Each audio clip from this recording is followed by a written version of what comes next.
Bonjour à tous et bienvenue sur La Retraite à 40 ans, le podcast pour prendre sa vie en main. Chaque dimanche, retrouvez une personne comme vous qui échange sans fil sur ses origines, ses ambitions, ses aspirations, sa relation à l'argent. Je m'appelle Victor Laura, je suis l'expert français du frugalisme et du mouvement FIRE, Financial Independence and Retire Early, indépendance financière et retraite précoce. Retrouvez mon livre La Retraite à 40 ans, c'est possible aux éditions Larousse. Pour rejoindre le mouvement FIRE, c'est sur devenirfrugaliste.com. Il y a une communauté, des workshops et des outils.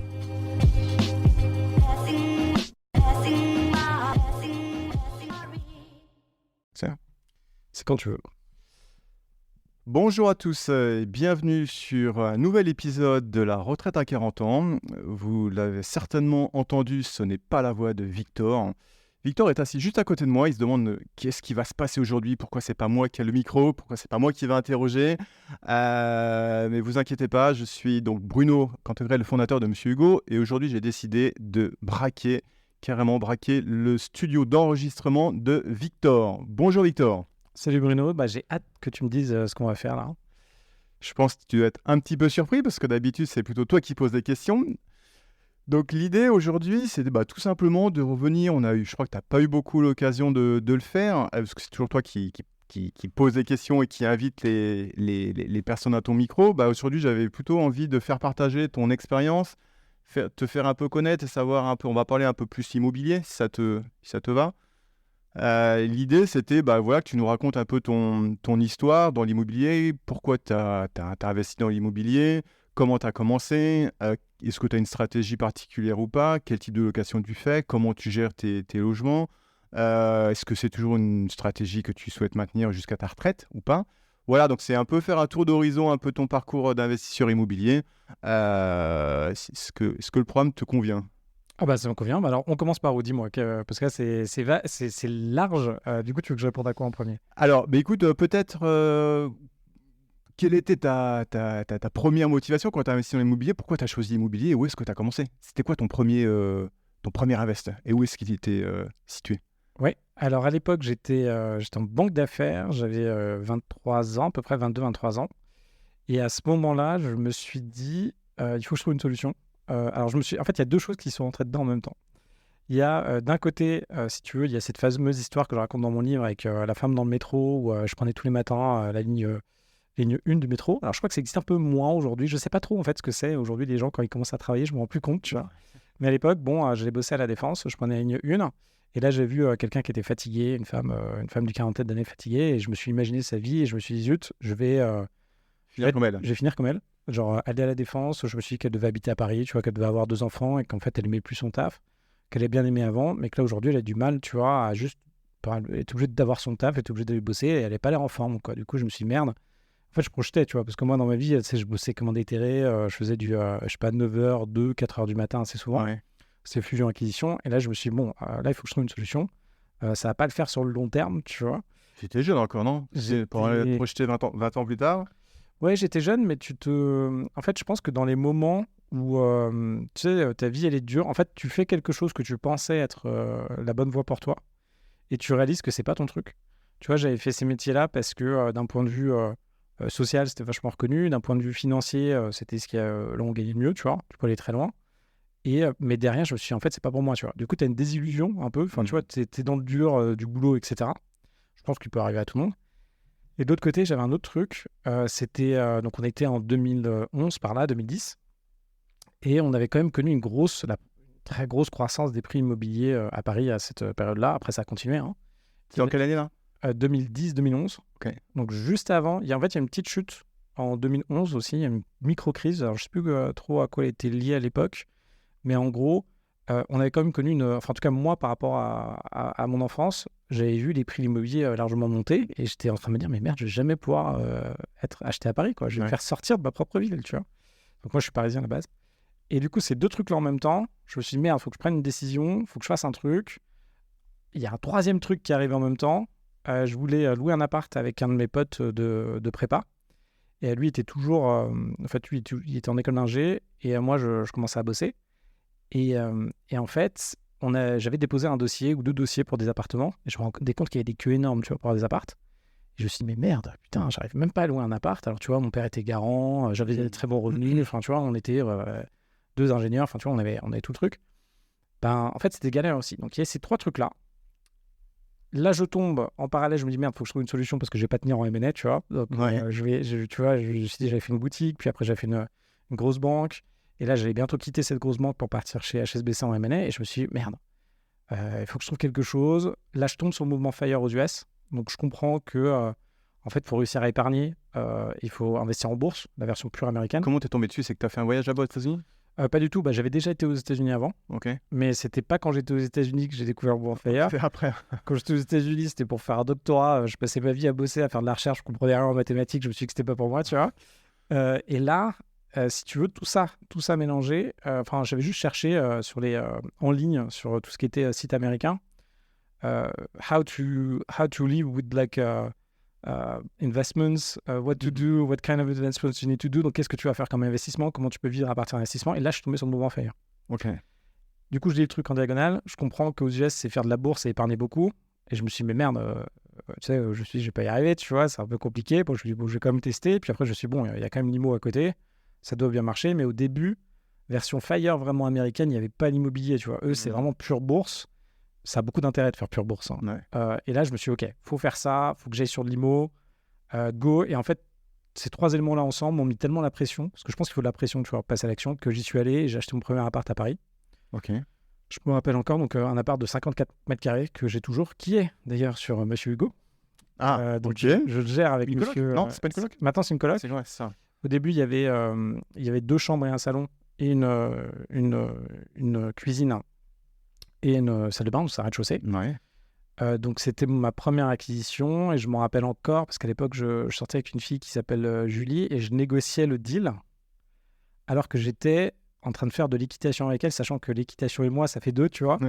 Donc j'étais sur un cheval où je suis pas du tout à l'aise et tu sais, je faisais les offres, les contre-offres et heureusement que mon père était là.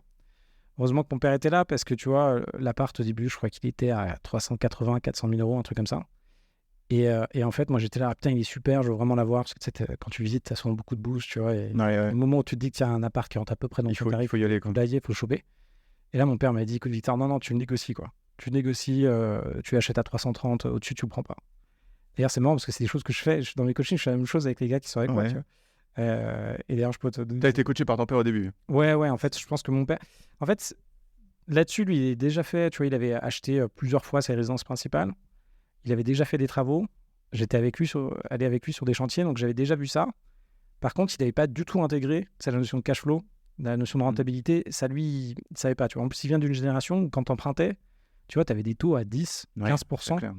Et du coup, c'était les fameux monnaies de singe. Et du coup, lui, emprunter sur du long terme, faire du cash flow. Non, lui, c'est ancienne école. C'est t'empruntes sur du très court terme. Tu rembourses et... Tu rembourses très vite.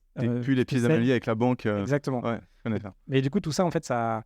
Tu sais, en gros, dans le FIRE aujourd'hui, bon, en fait, ça marche pas. En fait, ça dépend, mais en IMO, tu apprends vite qu'en fait, c'est pas ça la bonne méthode. C'est trop dur en termes de cash, tu vois. Il faut vraiment que tu gagnes bien ta vie. Et bref, du coup, on a négocié cet appart. J'ai eu cet appart. J'ai fait les travaux dedans. Je voulais faire les travaux moi-même. Mon père m'a dit, Victor, tu fais pas les travaux. Je dis, mais si, regarde avec mon pote, on va faire les travaux tout seul. Il m'a dit, non, tu prends un artisan. Ok. Je fais, non, mais regarde, on va faire avec Jim. Il m'a dit, si tu veux, c'est ton expérience, tu le fais, mais tu vas galérer, quoi. Tu vas galérer à côté de ça. Regarde ton taf. T'as pas le temps. T'as pas le temps. C'est clair. Et puis faire des travaux, ça prend du temps. Il faut aller acheter les matériaux, faut faire des plans, faut... Ça, limite, c'était... même, c'est... tu vois, acheter les matériaux, faire les plans et tout, ça, c'est pas dérangeant. Là où il avait raison, c'est vraiment la réalisation. Ouais, tu sais, t'as jamais monté un parquet, tu l'as jamais fait. Aujourd'hui, moi, j'ai quasiment tout fait, tu vois. Mais je suis nul. Enfin, la réalité, c'est que demain, tu m'appelles et tu dis, Victor, viens, on va repeindre ma baraque. Je vais te dire, écoute, je regarde mes artisans, combien ça coûte. Je dis, bah viens, et puis je t'offre la peinture et on va prendre un café parce que si je fais de la peinture pour toi, déjà, moi, j'aime pas faire des trucs mauvais, tu vois. Mais je suis pas assez bon pour te faire de la peinture, je suis pas assez bon pour te poser un parquet. L'électricité, je suis pas assez bon pour te la mettre. Enfin, je peux tout te faire, mais ce sera tellement dégueulasse que ça va pas marcher. Tu vois. Ouais, chacun son expertise. Moi, j'étais un peu comme toi au début, je voulais tout faire par moi-même. Mais j'ai commencé à faire tous ces métiers d'électricité, de plomberie, de peinture, de pose de BA13, faire les joints, enfin tout ça prend un temps monstre et tu passes tous tes week-ends en fait là-dessus.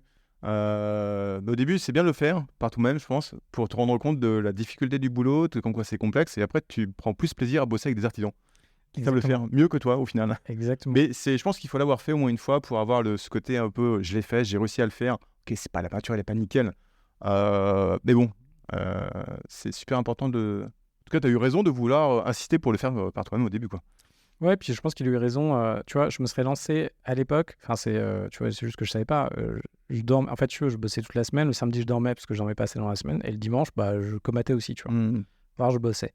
Du coup, j'aurais jamais sorti le chantier, tu vois. Et mon coloc, enfin, tu sais, enfin, je le vois là aujourd'hui. Je vois des gens qui se lancent là-dedans aujourd'hui. Et souvent, je récupère. Souvent, on rachète les apparts, tu vois, de gens qui ont essayé de faire leur chantier eux-mêmes.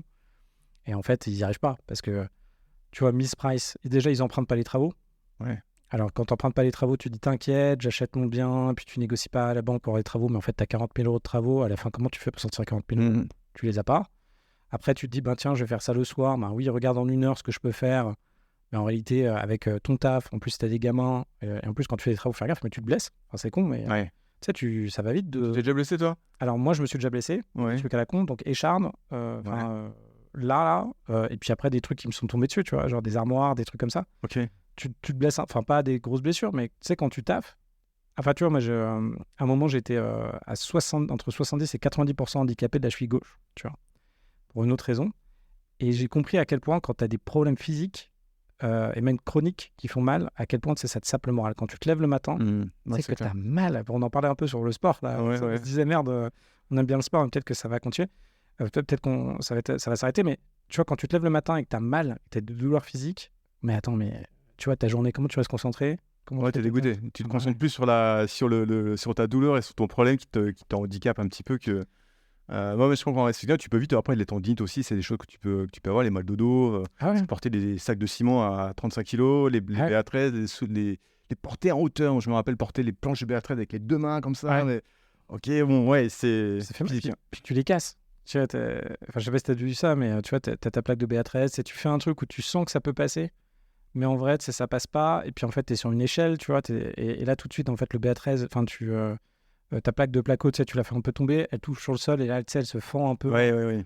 Et là, t'es la merde. Enfin, tu vois, tous les trucs à la con, quoi. C'est clair. Mais du coup, voilà, premier appart, je le fais. Et c'est là que j'ai compris qu'en fait, c'était hyper galère. Parce que j'ai regardé, je me suis dit, mais merde. En fait, ok, potentiellement, j'aurai un appart, mais j'ai emprunté à l'époque, j'ai emprunté sur 20 ans. Ok. Puis tout un truc, tu sais, directement en montage financier, je suis rentré dans un truc un peu particulier. Parce que dès que j'ai fait le montage financier, je me suis rendu compte que j'avais utilisé toute ma capacité d'endettement, ou la plupart. Ah ouais. Et du coup, ce que j'ai fait directement, j'ai créé une SCI à l'IR. J'ai mis mon père comme usufruitier, du coup, c'est lui qui portait l'endettement. Moi, j'avais la nue propriété. Ok. Et derrière, par contre, mon père a dit, ok, je suis ok pour faire ça, pour t'aider, mais il faut peut-être ta plus petite sœur. Donc, j'ai 3 sœurs. Et ma plus petite qui est plus grande que moi, en fait, qui s'appelle Anaïs. Et du coup, je l'ai mise dans la SCI. D'accord. Mais en fait, j'aurais jamais dû faire ça. J'ai compris après. Parce que, tu sais, le truc était pas clair. On n'avait pas bien expliqué à ma sœur. D'un point de vue investissement, c'est pas son truc, tu vois. Elle était déjà partie dans les pays nordiques. Elle faisait des études. D'ailleurs, maintenant, elle habite toujours à Copenhague, tu vois. Elle s'est mariée avec un Danois, d'ailleurs. Elle a une petite fille à Copenhague. Et elle n'est pas du tout dans ces trucs finance, tu vois. L'objectif, c'était quoi? C'était de la faire participer, qu'elle rentre dans la SCI pour qu'elle puisse un peu aussi investir ou augmenter la... Pour qu'elle puisse avoir de l'argent à la fin. Parce que, en fait, ce que mon père s'était dit, il s'est dit, ok, je vois Victor. J'avais déjà fait des trucs avant et tout. J'avais déjà monté une boîte, j'avais déjà fait des trucs. Du coup, il s'est dit, ok, en gros, je suis ok pour l'aider. Et puis, je sais que lui, dans sa tête, il savait que j'allais emmener tout le monde, tu vois. Donc, s'il m'aide et qu'il mettait une de mes sœurs dans les SCI, il savait très bien qu'à la fin, tu vois, j'allais rembourser le truc, j'allais gérer le bien. Et tu vois, c'est un bien qui vaut aujourd'hui, alors je sais pas, peut-être 500 000 euros, tu vois.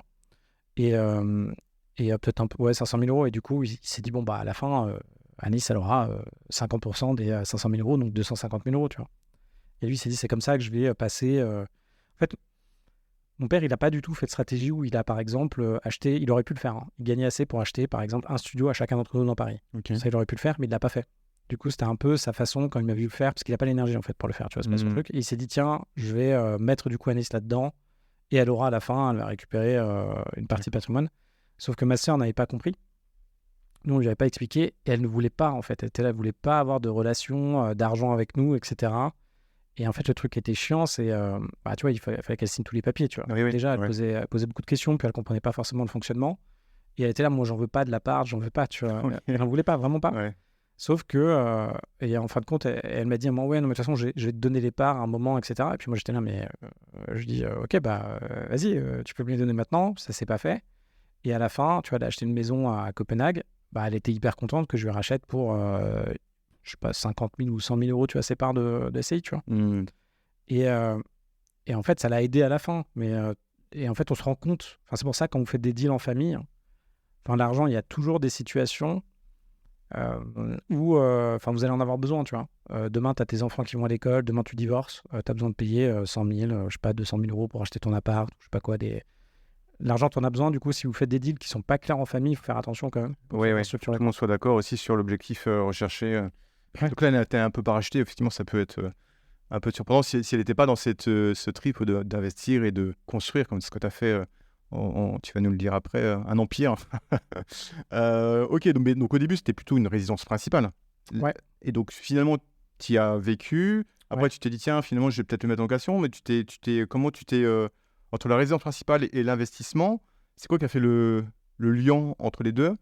Puisque tu avais une capacité d'emprunt qui était peut-être déjà atteinte, même en ayant créé la SCI, donc peut-être que tu repartais à Je zéro. repartais de zéro, ouais. Tu repartais à zéro, donc c'est ça qui t'a permis après de enchaîner, de te dire, tiens, je vais continuer pour faire de l'investissement locatif, quoi. Ouais, en fait, je pense qu'à l'époque, ce que j'avais fait comme calcul bête et méchant, j'étais là, ok, il me faut combien d'argent pour vivre par mois à Paris pour m'en sortir au minimum. Ouais. En fait, si tu veux, je vivais tellement le M&A comme quelque chose de dur, tu vois. Genre, il y a des moments où je voulais juste démissionner, j'en pouvais plus, tu vois. Tu sais, quand tu fais une presse et que tu fais une erreur et que tu te fais... t'es dans le taxi, enfin, t'as bossé toute la nuit, t'es dans le taxi pour aller boulevard Pereire, déposer ça chez ton directeur le matin, tu petit déjeunes avec ton directeur et sa famille, tu vois. Le gars, il regarde ce que t'as fait la veille, t'as fait une erreur sur le calcul, je sais pas quoi, des chemins de fer en Allemagne, je sais pas quoi. Il regarde la présentation, il déchire la page et il te dit non, mais ça, je pourrais jamais le montrer. Et il a raison. Moi, aujourd'hui, je le comprends, tu vois.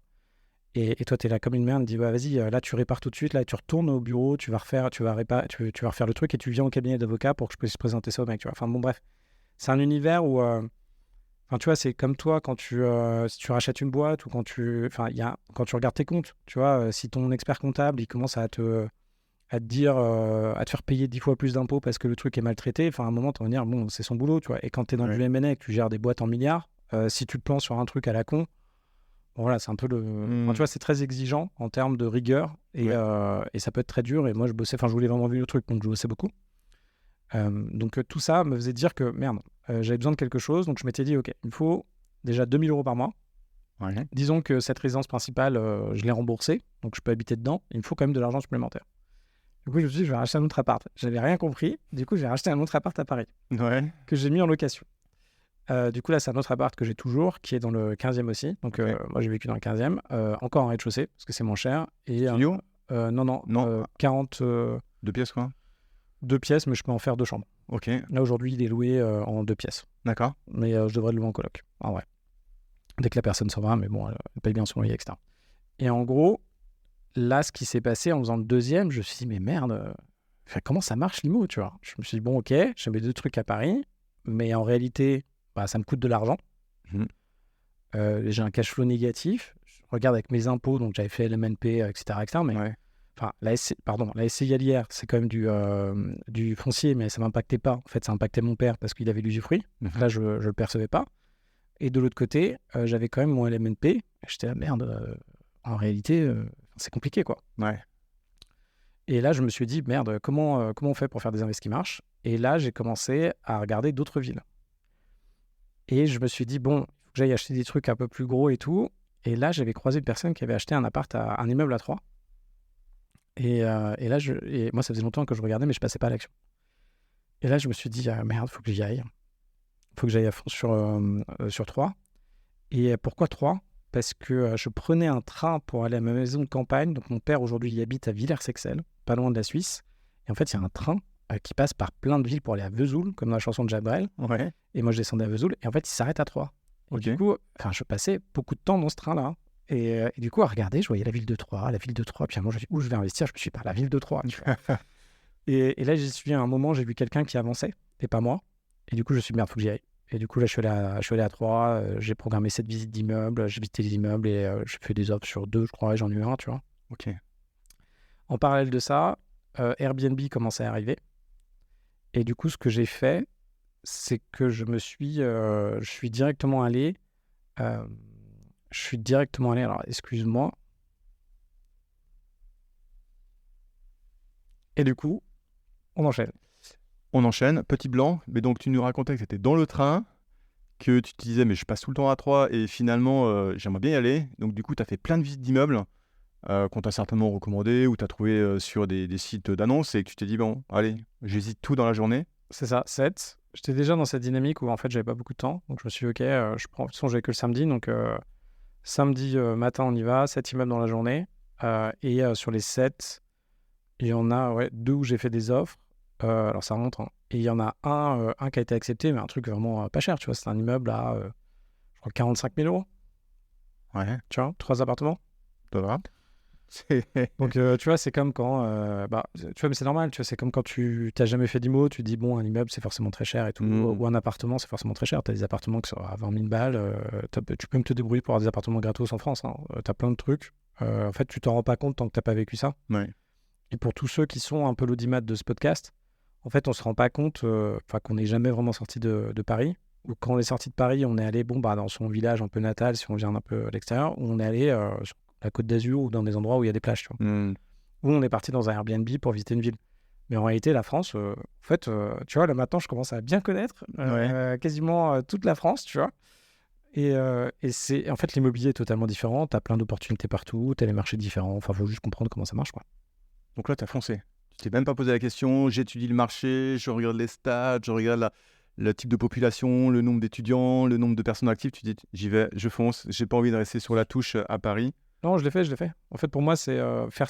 Ouais, alors c'est un peu bizarre. Ouais, c'est en fait, j'oublie un peu, mais tu vois, pour moi, ça, c'est un peu le b.a.-ba du truc, tu vois. Genre, tu vois, tu regardes Troyes, tu regardes la ville, tu regardes les universités, tu regardes ce qui est à côté. Ouais, t'avais fait comme une petite étude, quoi. Ouais, non, j'ai fait clairement l'étude. C'est pour ça qu'il faut que je fasse attention quand je parle, parce que pour moi, tu vois, aujourd'hui, c'est même de tester avec des fausses annonces ou de tester, d'appeler quelqu'un qui fait de la gestion locative là-bas pour vérifier comment ça marche, tu vois.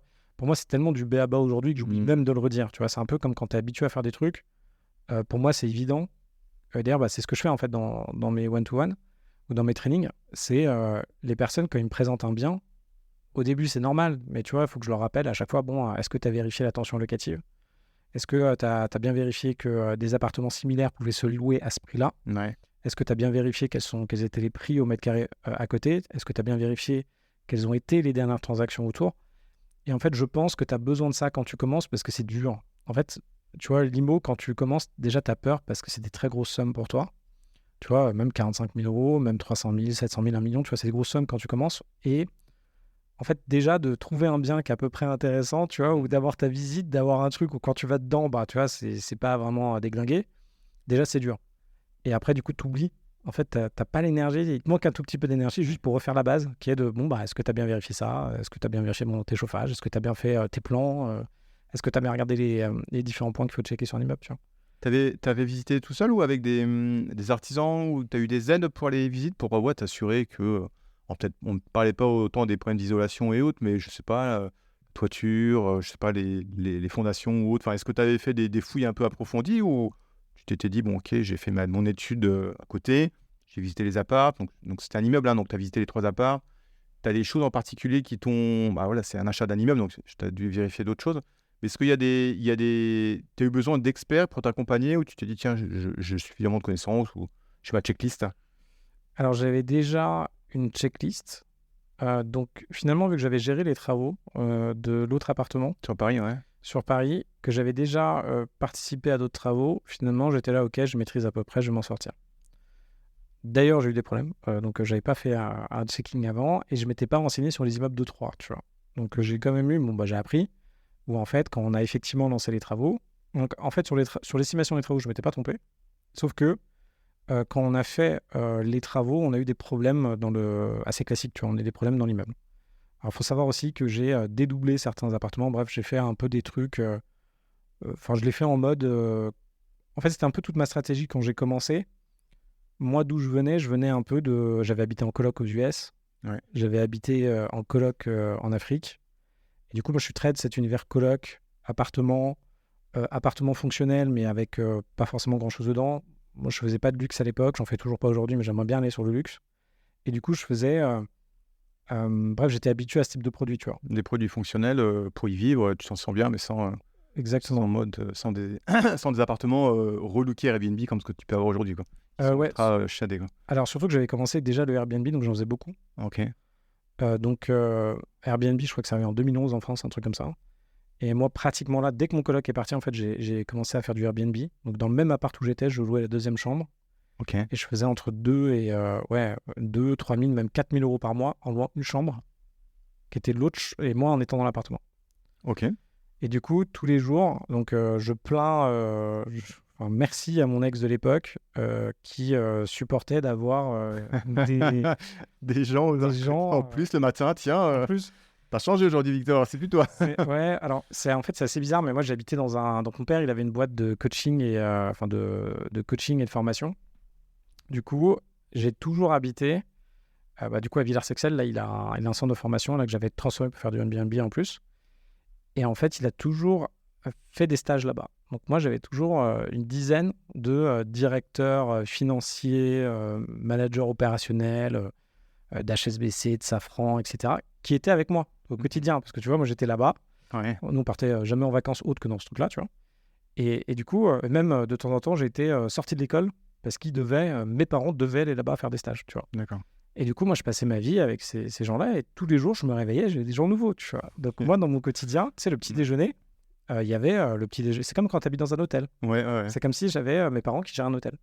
Et du coup, quand tu vis ça, bah, ta notion de la proximité ou qu'est-ce qui est à toi, qu'est-ce qui n'est pas à toi, en fait, c'est assez vague. Et du coup, bah, moi, j'étais habitué. Donc là, par exemple, tu avais des gens qui venaient de l'extérieur et qui logeaient chez moi. Moi, pas de problème. Ça te gênait pas, ouais. Ça me gênait pas du tout. Sauf que quand t'es pas là-dedans, quand t'as pas ce truc un peu je sais pas si c'est entrepreneur, plutôt commerçant, tu vois. Ouais. Si t'as pas ce truc commerçant, c'est vrai qu'au début, C'est choquant, quoi. Hein. c'est choquant. Et puis tout le monde. Partager ton bol de Nesquik avec les inconnus ou autre. Ouais, mais alors moi aussi, tu vois, je viens d'une famille nombreuse. Donc, vu que j'ai toujours nous, l'autorité. Donc, j'habitais avec. Donc, mes parents ont divorcé assez tôt. Et j'habitais avec ma mère et mes 3 sœurs. Et en fait, la loi chez nous, c'était par rapport à l'âge. Ok. Moi, je suis le dernier. Donc, en fait, j'avais aucun droit. Donc, je voulais regarder la télé, je ne pouvais pas. Ouais. Parce que c'était la plus grande qui mettait à l'époque MTV en anglais. Moi, j'étais OK. Je pouvais m'asseour si je parlais pas, tu vois. Donc, en fait, c'était très... En vrai, c'était assez strict, hein, tu vois, chez nous. C'était dur.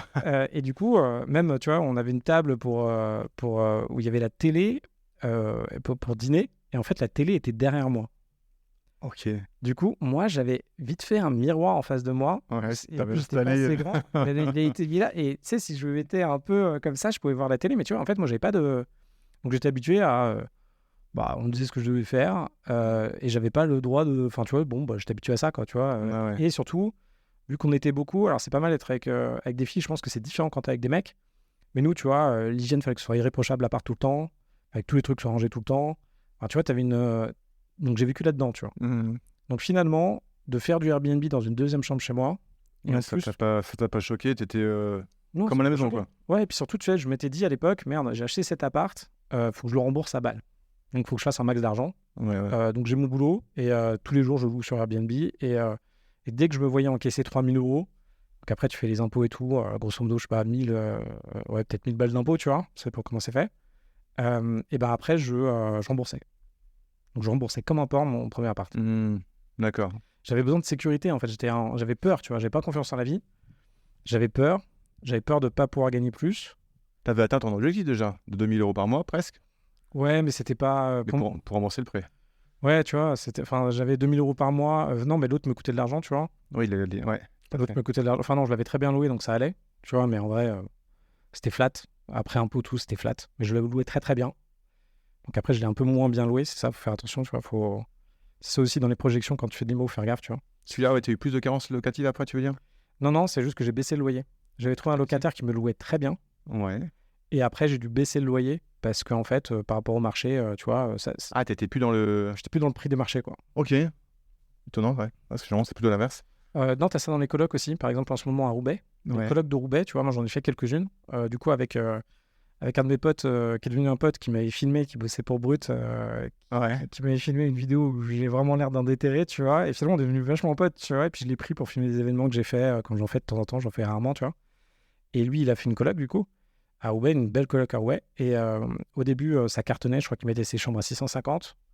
Et là, il a descendu à 600, tu vois, 600 ou 550 en fonction des chambres. Et il fait toujours 1000 balles. Avant, il faisait 1500, 2000 de cash flow. Maintenant, il fait 1000 de cash flow, mais c'est parce que la concurrence est venue. Oui, tout à fait. Il y a eu plus d'investisseurs qui sont partis sur ce modèle-là. Exactement. Dans des villes où finalement, pour un budget de 50 000, c'est accessible. Là, tu peux dire, ouais, tu peux faire un emprunt et commencer à investir dans l'immobilier pour des budgets. Ouais, là, c'est plutôt, faut te dire plutôt. Enfin, là, les gars, ils vont pas acheter, tu vois. C'est plutôt des étudiants ou des jeunes travailleurs. Ces gens-là, ça a plutôt de se dire, OK, pour 550 € avant, il y avait quasiment rien à louer. Il n'y a pas de coloc où tout était un peu inclus, c'est un peu avec la dynamique ou t'as et tout. Et maintenant, t'en as plein. Du coup, là maintenant, ils vont se dire, bon, je peux partir déjà, je peux en trouver une autre. Si la coloc est pas sympa, ils bougent. Enfin, tu vois, ils sont moins contraints. Tu vois, c'est pas comme Paris. Là, j'ai remis en loc une de mes colocs. 750, dans le premier appart dont je te parlais, là. 750 € la chambre. Je l'ai mis sur carte des colocs. J'ai eu plus de 50 annonces en 3 heures. J'en pouvais plus. J'étais mort. Enfin, tu vois, je répondais aux gens. En plus, aujourd'hui, tu vois, il faut traiter, je pense, tes colocations comme...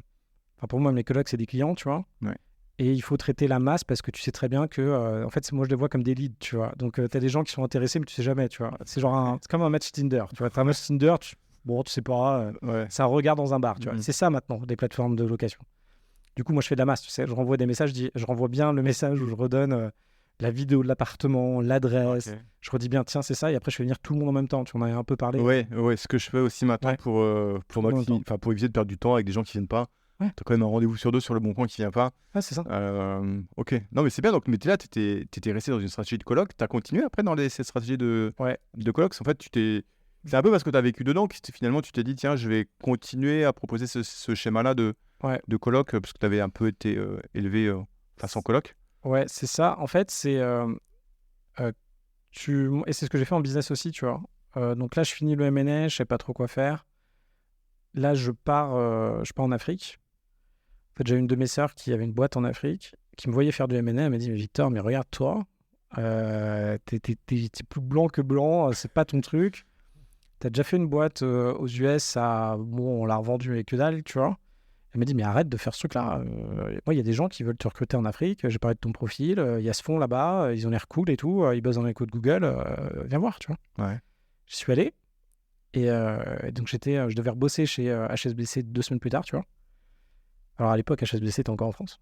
Ouais. Là, on voit que ça date, tu vois. Ouais. Et du coup, je vais là-bas. Et je me dis, ah ouais, putain, quand même, l'Afrique, c'est un peu spécial, tu vois.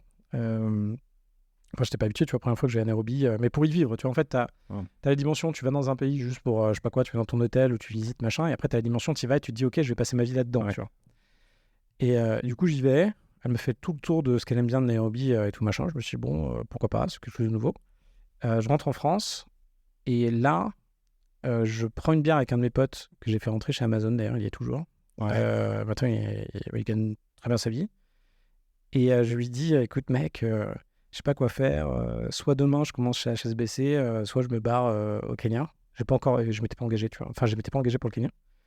On prend une bière, une deuxième. Je lui dis, bon, ok, pile ou face. Ok, pile Kenya face HSBC. Ça tombe sur pile. J'achète mon billet d'avion, je me barre au Kenya. Et voilà comment je me suis retrouvé au Kenya, dans les locaux de Google. Ok. Qui était un coworking. D'accord.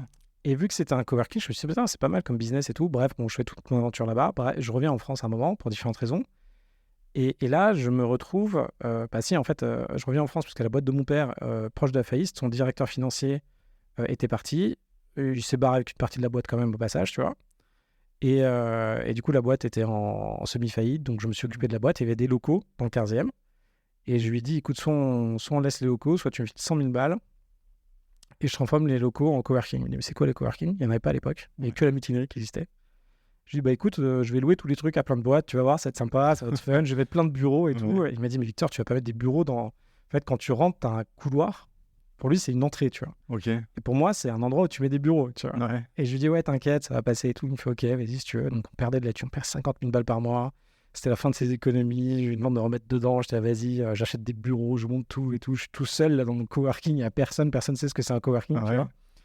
Et après, finalement, j'appelle plein de potes. Je leur dis, allez, venez les mecs, ça va être sympa. Je ramène tous ceux que je connais. Après, je mets ça sur les plateformes qui commencent à naître. Donc maintenant, c'est plutôt Cactus ou Board Office. À l'époque, c'était bureau à partager. Ok. Et là, en 2 mois, tout se remplit, mais full rempli, tu vois. Et là, je commence à faire 25 000, 30 000 euros de chiffre d'affaires par mois. Enfin, le truc est lancé, quoi. Du coup, tout ce que je veux dire, c'est ouais, j'ai connu des colocs en étant aux US avant que ce soit connu en France. Du coup, logiquement, en entrant en France, je me suis dit, mais ça va marcher ici. Ouais. Et j'ai connu le coworking Ok. au Kenya, mais en fait, c'est un truc de Google, donc ils étaient en avance. Ouais. Et du coup, je me suis dit, c'est évident que ça marche en France, tu vois. C'était trop chiant, les beaux 369, etc. C'est trop relou. Et une grosse partie de ma strate immobilière vient de trucs comme ça, tu vois. D'accord. Ouais, c'est un peu opportuniste finalement, parce que c'est intéressant de ramener des conseils. Après, c'était un peu prématuré, parce que t'as un peu construit le marché. Le coworking, c'est vrai que c'est pas super développé. Les gens, ils travaillaient tous dans leur entreprise, il n'y avait pas de télétravail, il n'y avait rien. Donc c'était assez ambitieux. Mais donc, du coup, comme ça a marché, tu t'es dit, bah, je vais continuer là-dedans, ou je reste dans l'IMO pur avec des bruits d'usage d'habitation 369 En fait, ça a été mon... Alors, j'ai plusieurs enjeux. Donc, le cowork, j'en fais un premier, j'en ai pas fait d'autres, j'aurais dû en faire d'autres. Pourquoi En fait, pourquoi j'en ai pas fait d'autres? Ouais. Parce que c'était, au fond de moi, je pense que c'était pas ce que je voulais me prouver, je pense que c'était de l'ego. Je pense que je gagnais de l'argent, mais je trouvais que c'était pas assez. Tu vois, en marge... Enfin, tu vois, je l'ai lancé, après, je me suis dit, bon, je peux pas quand même... tu vois, je faisais l'accueil du coworking tous les matins, tu vois. Ouais. Donc, c'est une phase où... tu vois, mon ego, il a pris un gros coup, hein, tu vois.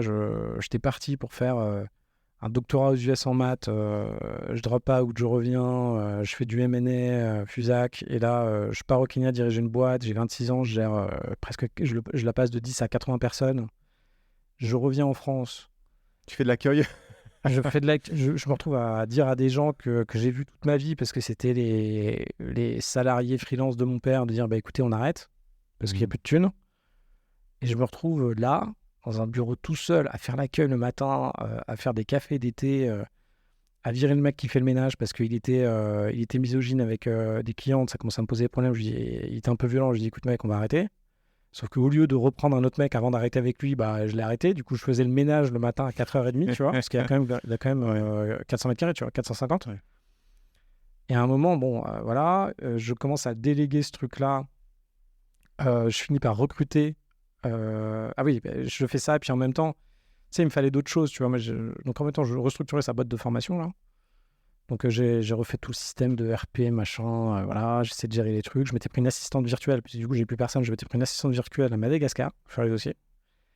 Et en même temps, je gérais le coworking. Et en même temps, là, il y a ma sœur du Kenya qui revient me voir et qui me dit Victor, donc elle avait l'émission la plus regardée au Kenya pendant pas mal d'années, je sais pas, 5 ans, je pense. Et c'était une émission de satire politique qui ressemble au Guignol de l'info.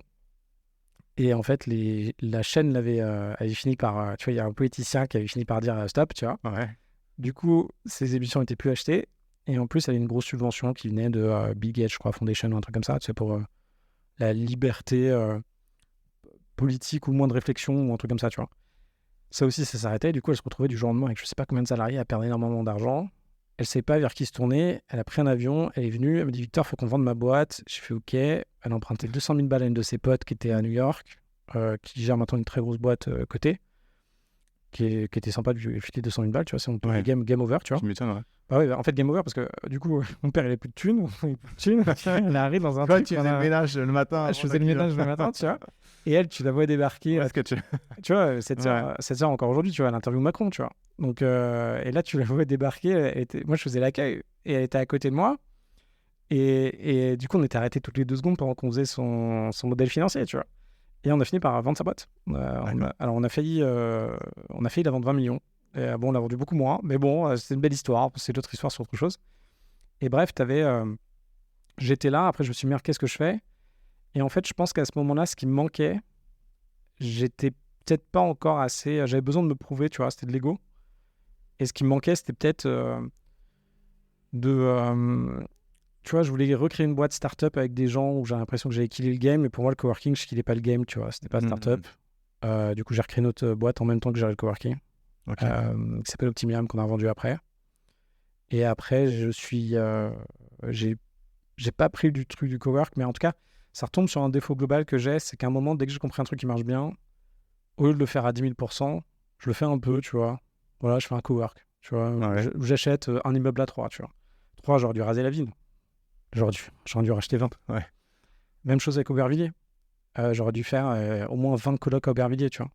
Et même, dans plein de trucs que j'ai fait, au lieu d'en faire un, tu vois. Parce que le plus dur, c'est de faire le premier. Hein. Bah oui, parce que là, tu montes tout, tu testes Ah tout, oui. tu mets en place les process. Bah, voilà. Euh, Donc, pas déçu de ne pas avoir continué, ou si on reprend l'exemple Bon. de 3 ou Villiers, non, c'est tu fais un projet, tu passes à un autre, tu te dis tiens, je vais essayer de. C'est pas ce qu'il faut faire. Là, demain, tu vois, il y a une autre ville, là, du coup, dont j'ai pas parlé maintenant, parce que c'est la ville où je suis en train de tout racheter, tu vois. Ouais. Et là, j'ai envie de tout racheter, tu vois. Et il y a des opportunités. L'immobilier, c'est des villes à des instants donnés, tu vois. Même là, potentiellement Paris, je pense qu'il y a des coups à jouer en ce moment, tu vois, et sur des trucs particuliers. Mais là, ce que j'essaie de me rappeler, c'est de pas changer d'aller jusqu'au bout de mes. La stratégique, tout à. Ouais, parce que en fait, c'est comme quand tu lances un business. C'est tellement dur d'arriver au stade où, t'as un premier stade, après ça dépend pour qui, mais bon, il faut quand même faire un peu d'argent. Donc pour beaucoup, c'est très dur. Tu fais un peu d'argent, après t'en fais pas mal. Et la réalité, c'est que vu l'effort qui est demandé pour faire ce premier stade, là où tu gagnes vraiment, c'est quand le truc est établi, Et tu as qu'il est tes lancé, équipes, ouais, tout à voilà, fait. et là, tu as peut-être 3 ans où tu es en phase avec le marché, tu as tes équipes, tu te fais 100, peut-être 500 000 euros par an, et ça tourne. Et là, ça va. Tu vois, et c'est les moments où, en fait, c'est là où tu gagnes de l'argent. Pourquoi ? Parce qu'après, tu relances dans un cycle. Ta boîte, peut-être que tu n'es plus en phase avec le marketing, peut-être que tes collaborateurs vont partir, tu vois, peut-être que ça va descendre. Et en fait, moi, je sais pas pourquoi je me refuse ce succès-là de faire ces trucs-là. Donc là, ce que j'essaie de faire aujourd'hui, c'est d'avoir des personnes avec moi Ok. qui sont capables de faire le truc d'après, tu vois. Après, tu as deux profils dans les entrepreneurs. Tu as ce qu'on appelle les builders, ceux qui construisent le projet, qui kiffent tout monter, partir de zéro, de la feuille blanche et d'arriver au projet. Après, le projet, une fois qu'il est lancé, il faut le lancer. Et les runners qui, eux, kiffent juste faire tourner le business au quotidien, s'occuper de tous les process, faire le suivi client. Et tu peux pas être sur les deux tableaux, être à la fois le bâtisseur de projet et celui qui le pilote et qui le fait tourner. Donc moi, je suis un peu pareil, je suis plutôt bâtisseur. Et c'est vrai que tout ce qui est run après, c'est pas la même énergie, c'est pas les mêmes process, c'est pas le même état d'esprit.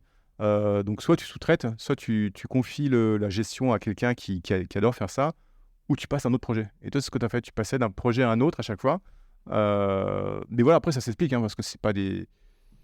ça prend du temps aussi. Enfin, voilà, parce que j'ai géré toutes tes colocs à droite, à gauche, le coworking. C'est un boulot voilà, on l'a vu sur le coworking. Heureusement que les colocs, c'est pas comme ça, faire le ménage et tout ça. Mais je pense que tu as dû avoir d'autres emmerdes à gérer ou d'autres choses à gérer en parallèle pour tout ce qui est coloc ou autre, pour les entrées-sorties des locataires, pour tout ce qui est gestion et tout ça, c'est du temps aussi. Ouais. En fait, tu as tout à fait raison. Et je pense que, tu vois, aujourd'hui, mais je retourne là-dessus un peu, tu vois, moi, la gestion, là, aujourd'hui, tu vois, faire des virements, j'en ai fait ce matin, là, mais ça me prend mon énergie, t'imagines pas. Même, tu vois, ce pourquoi je passe sur Monsieur Hugo, tu vois, avant, je bossais avec une autre plateforme, c'était Oriz. C'était, je sais plus comment ça s'appelait avant. Rendement locatif. Rendement locatif.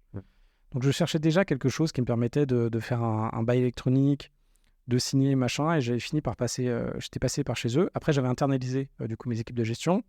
Et là, mes équipes de gestion se sont faites chasser, etc. Du coup, je me retrouve à gérer des trucs en direct. Et du coup, on s'est rencontrés. On m'a dit que tu étais un mec super cool, que tu faisais des sponsors de podcast. Je me suis dit, tiens, faut qu'on se rencontre. Et là, du coup, j'ai testé Et puis après, je pense que c'est la base du business Enfin, tu vois, tu prévois du business pour changer du business. Et ça, pour ceux qui nous écoutent, je pense que c'est un des trucs les plus importants que mon père m'a toujours dit. Et même si c'est plus cher, mais en tout cas, si vous voulez soutenir un pays, une région, un village, moi, j'ai encore ma banque, une de mes grosses banques, c'est la banque de Villers-Sexel. Et en fait, j'ai certaines de mes boîtes qui sont là-bas, ou la ville d'à côté. Pourquoi ? Pour envoyer du flux, quoi. Pour les faire bosser là-bas, parce que voilà, c'est un peu l'origine. Et même si c'est chiant, tu vois, mais bon, t'aide en fait à développer les choses. Bref. Et en gros, moi, tout ça, aujourd'hui, en fait, quand on commence et qu'on n'a pas beaucoup d'argent, on va vouloir, et c'est bien de le faire, c'est de tout comprendre, faire soi-même, faire son premier bail, on va essayer de télécharger un truc sur Internet et tout, machin, et je trouve ça très bien. C'est très bien. Quand on commence, il faut le faire. C'est pareil pour les travaux. Il faut tester, faire les travaux. Il faut aller chez Leroy Merlin. Allez chez Leroy Merlin un samedi, faites-vous un atelier montage de sol. C'est génial. J'ai envie de le faire. Là, je vais le faire. Je vais emmener ma copine. On va aller poser du parquet là. Comme ça, elle va voir ce que je fais. Voilà à quoi ça ressemble mes trucs. Mais après, c'est moi aujourd'hui, tout ce que je veux, je t'en parlais un peu la dernière fois, c'est, tu vois, là, il fallait que je rajoute sur ma banque, donc la banque Bourgogne-Franche-Comté, le RIB de l'ancien mec de ma coloc, qui était japonaise.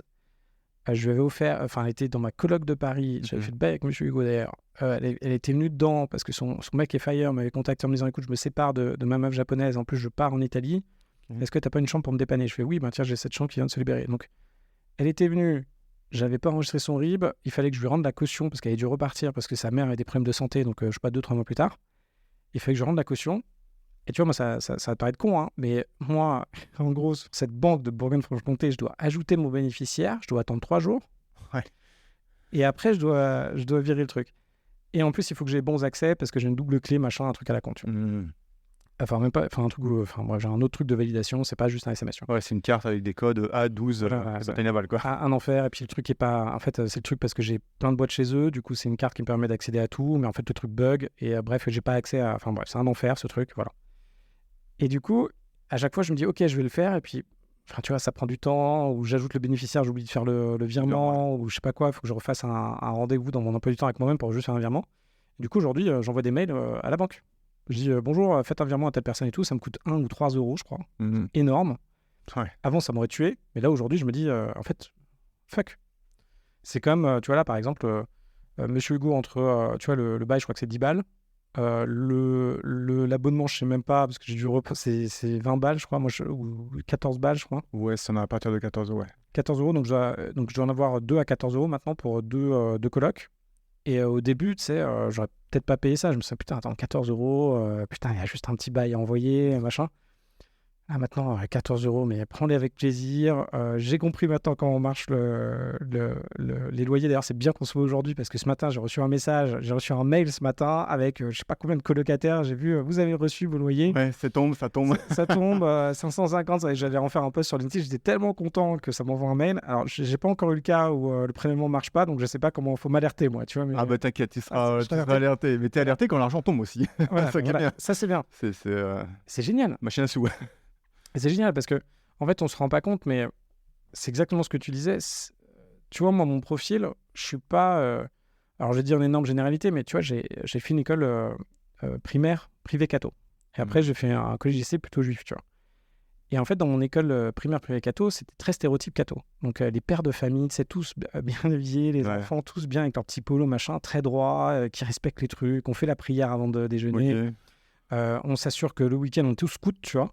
Donc, on veut que les trucs soient nickel, on veut que ce soit bien ordonné. Quand on dit qu'on fait quelque chose, on le fait. Ouais, sauf que moi, là-bas, je suis pas comme ça, tu vois. Moi, je suis plus... tu vois, je me dis, bon, le mec, il me dit qu'il me paye mon loyer. Ok, il me paye mon loyer, tu vois. Et puis moi, regardez, au début, c'est bien, tu sais, quand tu reçois tes premiers loyers. Mais attends, je n'ai rien à faire, tu vois. Tu me fais un virement de 3000 balles pour un loyer, je me dis, ok, ça change rien à ma vie. Le truc qui rentre après dans tout mon espèce de système où là, aujourd'hui, on a au plus les taxes foncières, où je reçois 12 000 balles de taxes foncières, où je sais pas, en tout, je dois avoir 30 000 balles de taxes foncières, tu vois. Tout le système tourne, tu vois. Et cette partie opérationnelle-là, au début, il faut vraiment être très bon dedans, il faut le faire et vous allez le faire. Mais au bout d'un moment, il faut vous concentrer là où il faut, quoi. Et là, aujourd'hui, vu mes enjeux et ce que je veux faire, tu vois, il faut que j'aille sur des trucs. On parlait, là, je suis en train de rebosser mes circuits de vente. Il faut que je me mette à fond dessus. C'est dur pour moi, tu vois, je suis en train de progresser. Comme les gars qui viennent dans mon coaching, qui n'ont jamais acheté un immeuble ou jamais acheté un appart, ou ils ont jamais gagné de l'argent avec un appart, quoi. Et au début, quand je leur demande, allez, vas-y, on fait des visites, on fait ça, vas-y, alors est-ce que t'aimes bien regarder ça, c'est très dur pour eux, tu vois. T'as toute la notion d'argent, il faut qu'ils passent à l'action, il faut qu'ils se rendent compte qu'il faut bosser beaucoup. Bah, moi, j'ai la même chose sur d'autres secteurs et je préfère me concentrer là-dessus plutôt que, tu vois, sur la gestion. Et c'est surtout un gain de temps, quoi. Ça, ce que je comprends, là, le fait que tu sois... Enfin, c'est normal d'avoir testé tout un tas d'outils, d'avoir fait par soi-même. Mais ce que je comprends dans ce que tu dis, c'est le fait d'avoir choisi ou d'utiliser maintenant Monsieur Hugo, c'est parce que ça te fait gagner du temps et ça t'évite de perdre du temps sur des tâches alors que tu préférais capitaliser sur ce temps-là pour lancer tes programmes de vente ou autre side business à côté, quoi. Ouais. Et si tu veux, c'est des... En fait, je trouve que d'un point de vue, tu vois, on peut toujours faire moins cher, mais je pense que là, aujourd'hui, d'un point de vue ce que ça m'apporte par rapport à combien ça me coûte, c'est génial, tu vois. Là, j'ai compris en plus. Tu vois, le truc tourne. Tout n'est pas parfait, hein, tu sais, sur Monsieur Hugo, sur les trucs, comme le circuit, etc. Mais en tout cas, là, c'est bien. Pareil, là, tu vois, j'ai remis des trucs sur Airbnb. Même Airbnb, je suis un peu paumé, tu vois. Ça paraît bizarre, mais là, ils ont rajouté vachement d'options, tu vois, que j'avais pas avant. Et là, du coup, je me suis... en gros, les gens, ils voulaient me réserver un appart. Ouais. Et ils me disaient, mais oui, est-ce que le chauffage est inclus et les draps sont inclus et l'eau chaude est incluse, tu vois. J'étais, ah, mais merde, mais pourquoi ils me demandent ça? Et en fait, parce que de base, aujourd'hui, quand tu fais une annonce sur Airbnb, Ouais. t'as pas eau chaude et t'as pas chauffage. Ok. Et il faut aller maintenant dans équipement Ah oui, cocher les cases. et rajouter dans équipement plus et mettre eau chaude et chauffage, tu vois. Alors que pour moi, tu sais, on est retourné dans un sens, tu vois, Airbnb, maintenant, c'est devenu un truc ultra paramétrable, tu vois. D'accord. Et je pense que ces outils, faut trouver les bons. Je pense que c'est bien... Le problème, c'est que ça dépend de ton ambition. J'ai compris un truc, c'est comme quand tu crées, tu vois, si tu veux créer ton système un peu holding SCI, toi, tu l'as peut-être un peu fait. Toi, tu as une... Non, moi, je suis pas encore passé par T'as pas ça non, pas encore. En fait, le problème que tu as avec ça, c'est que quand tu... déjà, intellectuellement, ça intéresse beaucoup de gens. Donc, ils sont là, ouais, une holding, machin. Alors, moi, déjà, quand je pense holding ou je pense boîte, aujourd'hui, tu sais, j'ai peur, tu vois. Ça me fait peur. Moi, tu sais, je vois gestion, je vois bilan comptable, je vois compte bancaire et je vois emmerde avec les impôts, tu vois. Et le truc, c'est... en fait, tous ces trucs-là, ça fonctionne et ça marche bien si à un moment, tu fais de la masse. C'est-à-dire que ta SCI va te coûter de l'argent, ta holding va te coûter le cash flow d'un appart, d'un immeuble. Ok. Voilà. Donc en gros, il faut juste savoir que tu vas acheter un immeuble, ça va te coûter le cash flow. Ça va être ta holding, un immeuble va financer ta holding. D'accord. Ça dépend de la taille de ton immeuble, etc. Machin, tu vois. Disons aujourd'hui, tu fais un immeuble 110% financé, 700 000 euros, tu peux faire 2 000 euros de cash flow, tu vois. Entre 2 000 euros de cash flow avant impôt. Ce truc-là va finalement, si tu fais un circuit assez gros, quand tu t'équipes, ça va financer ta holding, ta SCI LIS, et tout ce qui a, quand je dis financer ta holding, c'est ton compte bancaire, ton expert comptable, tes flux machin, tes machin. Bref, pareil pour ta SCI LIS. En fait, plus ton système devient gros, plus tu as besoin de faire de l'argent, quoi. Et on le voit pas au début quand on commence. Tu sais, au début, on se dit, ok, je vais acheter un petit appart. Ouais, je vais avoir 500 balles, enfin, je vais avoir 300 balles, je vais avoir 300 balles à 1000 balles de cash flow, c'est super. Mais en fait, plus tu grossis, plus à un moment, tu te rends compte que... moi, je compte en immeuble. Tu vois, mon appart ici, je le compte en immeuble. Tu vois, mon appart ici me coûte 3 000 euros par mois. Ouais. C'est 3 immeubles. Tu vois, et d'ailleurs, au bout d'un moment, quand tu es fire, tu te dis tiens, j'aimerais bien avoir telle voiture. C'est un immeuble. D'accord. Donc, il faut que je bosse en plus pour avoir un immeuble. Il faut que je me rajoute la charge mentale d'un immeuble pour avoir cette voiture. Un revenu généré, quoi. Un revenu généré. Tiens, j'aimerais bien ce style de vie-là. Par exemple, tu aimes bien te faire un massage avec ta femme, hôtel 5 étoiles, c'est 400 balles par mois. Si tu t'en fais 2 par mois, 800 balles, c'est un immeuble. D'accord, ok. Et en fait, maintenant, je pense en immeuble. Donc, non, mais c'est vrai, tu vois, ou en coloc. Immeuble, une coloc, ça pourrait pareil. Enfin, c'est pas où tu le fais, mais c'est quasiment pareil. T'es resté en coloc, là? Tous les immeubles que tu peux avoir, enfin les appartements, t'es resté sur ce modèle-là coloc ou tu t'es un peu diversifié? Ouais, j'ai diversifié. Donc là, je suis à un peu moins de 200 lots, là. Mon maximum, ça a été 201 lots. Ok. En très grande partie, j'étais propriétaire et exploitant. Ouais. Et là, maintenant, j'ai vendu... mon seul truc que j'avais en sous-loc, c'était mon cowork du coup de Paris. Ok, ouais. Qui me rapportait du coup 5 000 euros de cash flow par mois, du coup 2 500 euros de revenus, que j'avais intégré dans mon Fire. C'est-à-dire que, tu vois, ça c'est encore une connerie, c'est un peu ce que tu me disais tout à l'heure. Genre, tu m'as dit, ouais, bah tiens, t'avais atteint tes 2 000 euros de ton objectif. En fait, y a des objectifs qu'on peut atteindre mais qui sont assez fragiles. Tu vois, par exemple, mon coworking de Paris, pour moi, les 2 500 euros dans ma tête, je les avais à vie, tu vois. Le truc tournait, ça marche et tout. Sauf qu'à un moment, pourquoi je l'ai vendu? Parce qu'en fait, j'étais pas en capacité, avec ma structuration et toute la charge que j'avais, de le garder. Le truc était toujours rentable, mais je devais faire des travaux qui sont en train d'être faits là. Okay. Mais si tu veux, c'était compliqué à exploiter, quoi. Pourquoi? Parce que la personne qui gérait ça pour moi est partie, puis moi j'étais sur d'autres projets, du coup j'ai mal remplacé la personne, et du coup voilà, bon bref. Et du coup, moi je me suis dit, bon, vaut mieux le vendre, diminuer la charge mentale et te reconcentrer sur autre chose, quoi. Bah, surtout que 200, ça te fait un... C'est quoi le plus difficile pour gérer 200 appartements? C'est quoi le truc qui te... Si tu pouvais t'enlever une épine du pied là sur ces 200 appartes, ce serait quoi? Bonne question. Bah, en fait, c'est Le plus, voilà, ce qui te saoule le plus, enfin, tu te dis, oh non, encore une tuile qui m'est tombée dessus. c'est marrant, je suis pas capable de te répondre, c'est assez bizarre. En fait, dans ma tête, le truc est tellement segmenté. En gros, si je devais te dessiner ça, j'ai mes trucs un peu historiques. Enfin, tu vois, j'ai mes apparts à Paris, Ouais. en Île-de-France.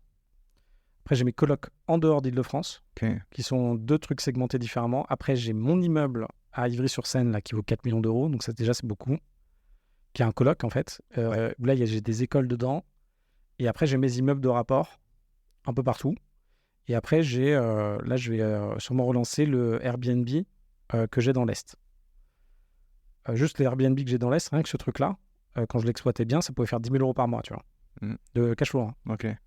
Donc déjà, ça, c'était pas mal. Sauf que là, Combien de locataires là? c'est un gros truc. Ouais, Donc, c'est cash flow, mais c'est Airbnb. Donc, Ouais, ok. t'as une dizaine de chambres. D'accord. Mais là, tout a changé. La personne qui s'en occupait est partie à la retraite. Il y a des trucs qui sont un peu vieillissants. Là, j'ai voulu faire le projet avec quelqu'un pour le ressortir. Et en fait, la personne avec qui j'ai lancé le projet, en fait, ça marche pas, tu vois. Je pense qu'on se comprend pas et je pense que cette personne n'a pas le niveau, en fait, pour faire ça. Du coup, là, je me retrouve avec un projet qui va terminer, tu vois, qu'il faut que je finisse. Et là, du coup, tu passes par des personnes sur place hein, pour gérer le run, parce qu'on parlait beaucoup de run, enfin, pour la gestion au quotidien. Tu as quelqu'un sur place? Pour chaque immeuble, est-ce que tu as une personne ou tu fais des regroupements par région? Comment tu t'organises? Là, aujourd'hui, tout ce qui est en Île-de-France, c'est moi en direct. Ok. Donc le locataire, s'il a un souci, il t'appelle aujourd'hui? Là, aujourd'hui, il m'appelle jamais Ouais, parce que tu marches bien, on va dire. parce que je ne réponds jamais au téléphone. Il m'envoie un WhatsApp. Ok. Donc, j'ai... C'est un chatbot en fait que tu as mis en place derrière. Alors, pas encore. Tapez 1 s'il y a une grosse urgence, tapez 2 pour changer le.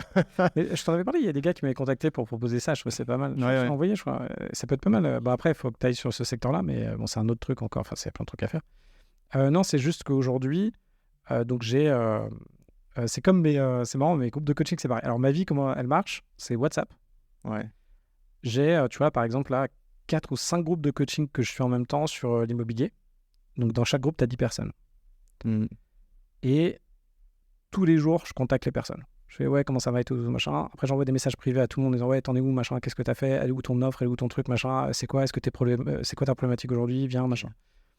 Donc, en fait, en fait, j'ai toujours été, en vrai, je suis vraiment une machine de guerre, tu vois, mais c'est pas où je concentre mon énergie. Là, je veux vraiment que tout le monde réussisse, tu vois. Donc, il y a ça. Ça pour tes locataires? Est-ce que tu as bien dormi? Est-ce que les Mais alors, je étais bon? presque. Ouais. Mes locataires, donc j'ai mes groupes de colocs, Ok, donc par immeuble. donc par coloc. Ah, par coloc? Ah oui, ok. Les immeubles, c'est différent. J'ai Ouais. mes groupes de locataires par immeuble, par coloc. Donc là, je vais avoir des groupes WhatsApp qui ont le nom et l'adresse de où Ok, c'est. ouais. Et bah attends, je peux même te montrer. Et derrière, je leur demande comment ça va, comment ça se passe et tout machin, tu vois. Hop. Et ah oui, il va falloir qu'on... De toute façon, on va refaire un épisode ensemble. Attends, j'ai plein de trucs à te montrer. Hop, j'ai mes groupes. Tu vois, par exemple, là, j'ai mes groupes... ça, c'est mes groupes IMO, tu vois. Tous les jours, je suis là, je suis au taquet, je demande aux gens comment ça se passe. Ok. Je leur envoie des news. Là, tu vois, on a refait une superbe acquisition. On a fait une bonne négo, tu vois. On a négocié 100 000 balles. On fait 2000 balles de cash flow, là.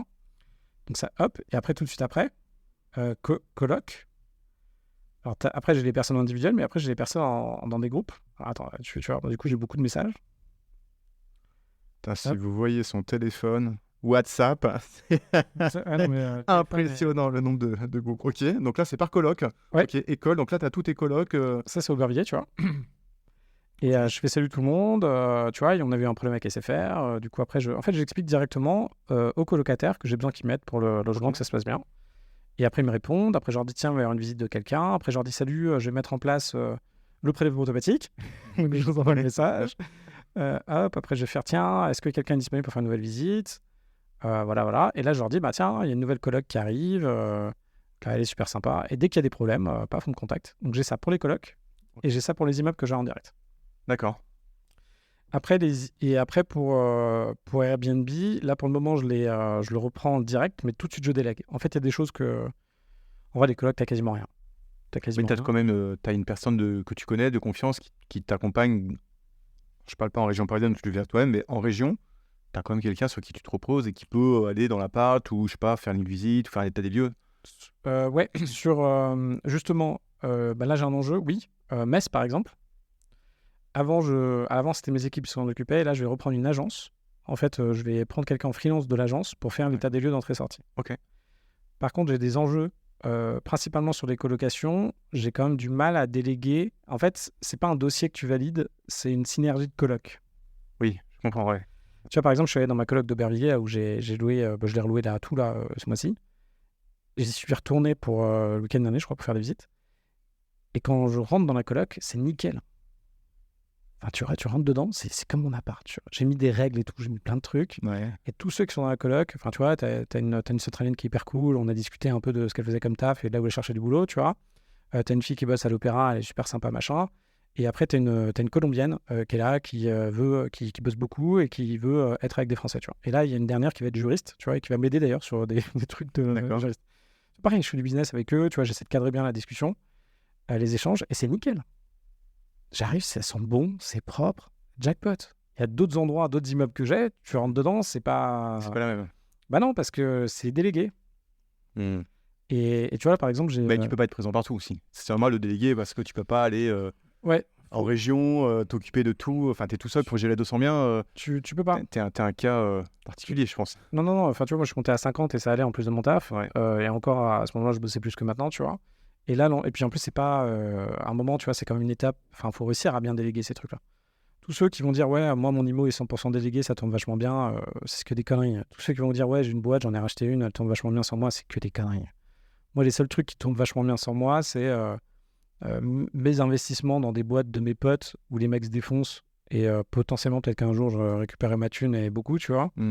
Sinon, vous rachetez une boîte, à un moment, ça va péter, il va falloir être là. Ouais. Même vous êtes 3 associés dans un chalet, dans une boîte, et que ça pète toujours. Enfin, faut juste le savoir. Et en gros, pour te dire ça, par exemple, donc j'ai un château dans le Nord. Ça vaut 1 million d'euros. Il n'est pas très bien géré par l'agence, tu vois. Et là, il faut que j'y aille. Il faut que j'aille remettre le truc d'équerre. Il faut que j'aille refaire les process, réexpliquer à l'agence comment on fait son boulot, tu vois. En tout cas, moi, comment je fais le boulot. Ouais. Et si le mec ne suit pas, il faut que je peux pas. Enfin, c'est toujours votre faute. C'est toujours ma faute, tu vois. Là, dans ce château-là, j'ai quand même 3 locataires qu'il faut que je dégage encore, qui sont des parasites. C'est comme dans les colocs. Vous faites rentrer un parasite, c'est-à-dire un mec qui va commencer à pas bien vous payer, un mec qui va pas être propre, un mec qui va commencer à, je sais pas, à fumer, faire des soirées tous les 3 jours, tu vois. Ça va te polluer ta coloc. Après, les mecs te payent plus. Ta coloc, il te flingue le canapé, tu sais jamais qui t'a flingué le canapé, tu vois. D'où les épisodes qu'on va faire ensemble. Donc ça, tu vois, faut redresser et il faut être... Non, enfin, moi, je retombe à un truc que je voulais pas être, mais il faut être le bon père de famille, tu vois. Vraiment, un moment, ce truc légal de se dire, OK, je suis un mec très droit. Je dis bien où sont tous les trucs. Ce que t'es toi, en fait. Toi, quand je te vois bosser, quand même, les trucs avec toi, c'est fait, c'est clair, c'est bien établi. Alors, peut-être que tu me caches des trucs, mais tu vois, ça me semble très clair, ça me semble très, très limpide, tu vois. Et à un moment, il faut faire ça. Parce qu'au début, tu peux gérer tes collègues comme ça, tu vois. Genre tes potes, machin, tu ramènes et tout, machin, je pense. Mais quand t'en as beaucoup, et quand t'as beaucoup d'immeubles... ouais, là, tu peux vite te faire déborder. Ouais, tu te fais avoir. Et c'est... Après, aujourd'hui, quand tu regardes les chiffres sur le marché, tu as quand même plus de 75% des bailleurs qui gèrent par eux-mêmes. Donc, un peu ce que tu fais toi, tu vois, avec des groupes WhatsApp, en utilisant des solutions comme Monsieur ou autre, t'as que 25% qui passent par des agences. Moi, je l'ai fait aussi parce que c'était un bien qui était en bien, c'était un package et tout ça. C'était une obligation.